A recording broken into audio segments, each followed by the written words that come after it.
Hello guys, back to my YouTube channel study MCQ1M। चलिए आज हम देखते हैं इतिहास की दूसरी क्लास। इससे पहले हम इतिहास की पहली क्लास देख चुके हैं। अगर आप चैनल पे नए हैं तो सब्सक्राइब करना नहीं भूलिएगा।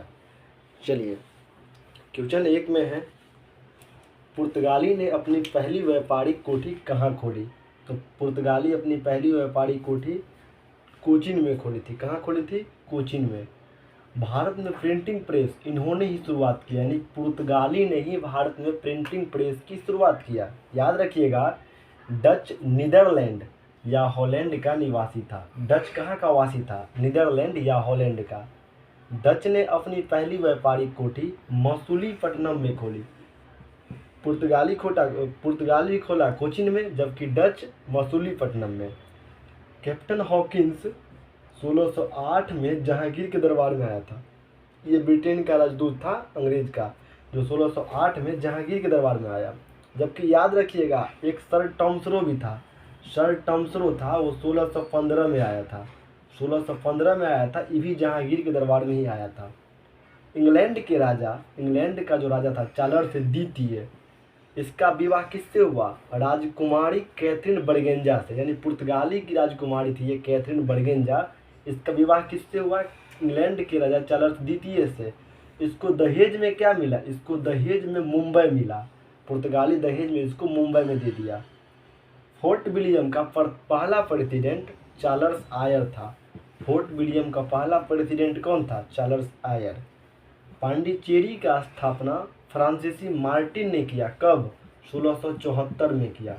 पांडिचेरी का स्थापना फ्रांसीसी मार्टिन 1674 में किया। ये जो सभी जो पढ़ रहे हैं आप, ये सभी घटना चक्र बुक से याद रखिएगा, घटना चक्र।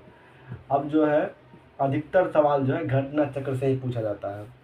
चलिए अब हम बात कर लेते हैं कंपनी और शासन। पुर्तगाली का स्थापना कब हुआ? पुर्तगाली का स्थापना हुआ 1498 में, पुर्तगाली कंपनी का। अंग्रेज की कंपनी का स्थापना कब हुआ? 1600 में, जिसको आप ईस्ट इंडिया कंपनी कहते हैं। डच का स्थापना कब हुआ? डच कंपनी का स्थापना 1602 में। डैनिश कंपनी का स्थापना कब हुआ? 1616 में। फ्रांसिस कंपनी का स्थापना कब हुआ? 1664 में। और स्वीडिश कंपनी का 1731 में। ये सभी मिलकर शासन किया, इसलिए तो भारत खोखला हो गया। लेकिन याद रखिएगा, सबसे पहले कौन आया? पुर्तगाली। और सबसे लास्ट में कौन गया? सबसे लास्ट में भी पुर्तगाली ही गया। सबसे पहले भी आया पुर्तगाली और सबसे लास्ट में भी गया पुर्तगाली। वंडीवास का युद्ध 1760 में, जिसमें फ्रांसीसी बुरी तरह से हार गया। किससे? अंग्रेज से। मूल रूप से यही माना जाता है कि फ्रांसीसी की अंत यहीं से हो गया। अगला है कर्नाटक का युद्ध। कर्नाटक का प्रथम युद्ध जो हुआ 1746 से 48 में हुआ। कर्नाटक का दूसरा युद्ध अगर हुआ तो 49 से 54 में, मतलब 1 साल के बाद ही। और कर्नाटक का तीसरा युद्ध हुआ 1758 से 63 तक, 5 साल तक चला। बंगाल भारत का एक समय में स्वर्ग कहा जाता था। बंगाल जो है भारत का एक समय में स्वर्ग कहा जाता है, जैसे अभी कश्मीर भारत का स्वर्ग कहा जाता है। तो किसके समय में बंगाल भारत का स्वर्ग कहा जाता था? तो अलवर्दी खां जब शासक था बंगाल का, तो भारत स्वर्ग कहा जा रहा था। भारत का स्वर्ग बंगाल। अलवर्दी खां ने यूरोपीय की तुलना, मैंने पुर्तगाली सब का तुलना किससे किया? मधुमक्खी से किया। अलवर्दी खां ने यूरोपीय की तुलना मधुमक्खी से किया। वहीं अगर बात कर लें, सिराजुद्दौला का काल में घटी ब्लैक होल दुर्घटना का प्रत्यक्षदर्शी कौन था? तो सिराजुद्दौला के काल में जो ब्लैक होल दुर्घटना घटी, जिसमें बहुत व्यक्ति मारे गए थे, जिसका प्रत्यक्षदर्शी था जेड हैवलॉक। प्लासी का युद्ध कब हुआ? तो प्लासी का युद्ध हुआ 23 जून 1757 को। 23 जून 1757 में, जिसमें सिराजुद्दौला की हार हुई। और किसका विजय हुआ? तो रॉबर्ट क्लाइव का विजय हुआ। बक्सर का युद्ध हुआ 22 अक्टूबर 1764 को। बक्सर का युद्ध 22 अक्टूबर 1764 को हुआ। बंगाल में द्वैध शासन कब हुआ? बंगाल में द्वैध शासन 1765 से 72 तक चला।